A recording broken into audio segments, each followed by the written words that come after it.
Hello guys. Hey guys, welcome back. Today's video is going to be very interesting and a little bit uncomfortable because we are talking about the Ambani family, one of the most powerful and influential families in the world at the moment, and a contradiction that a lot of people have started noticing. On one side, you have Anand Ambani talking about protecting animals and building large-scale rescue projects. 2 years later comes Anand. Oh yes. And he's the one who loves animals. And he doesn't love, he's obsessed. And on the other side, you have members of the same family carrying luxury items made from animal skin. And once you see it, it's really hard to ignore. Let's start with the positive side note first, okay? Anand Ambani has been associated with Vantara, a major animal rescue and rehabilitation initiative. And honestly, that work matters. Animals are getting treatments, shelters, and care that they might not get elsewhere. In many places, government facilities are not strong enough, so private initiatives like this can actually improve animal welfare in a real way. So yes, credit where it's due. This is something that genuinely makes a difference. But here's where things starts to feel confusing. At the same time, Neeta Ambani, Isha Ambani, Radhika Merchant and Sloka Mehta have all been seen carrying luxury bags made from crocodile, alligator, calf and other animal skin. And these are not ordinary purchases. Some of these items are worth 15 to 20 crores or even more. So the contradiction becomes very clear. On one side, animals are being rescued. On the other side, animals are being used for luxury. And this isn't about survival or food. This is about choice. Nobody needs an exotic leather bag. It exists purely for status and display. What makes this even more intense is what they have said publicly.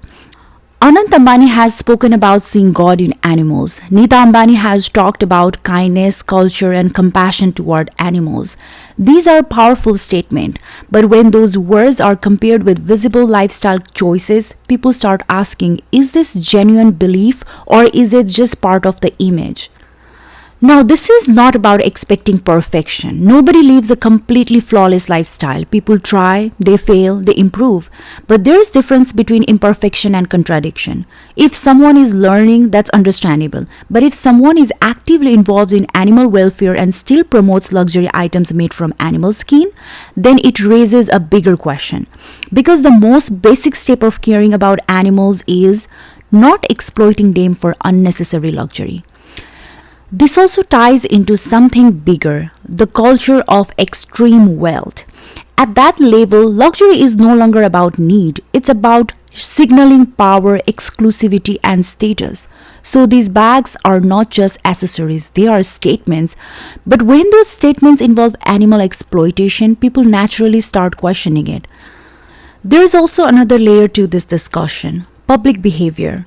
Over time, many clips of Neeta Ambani interacting with celebrities and guests have gone viral.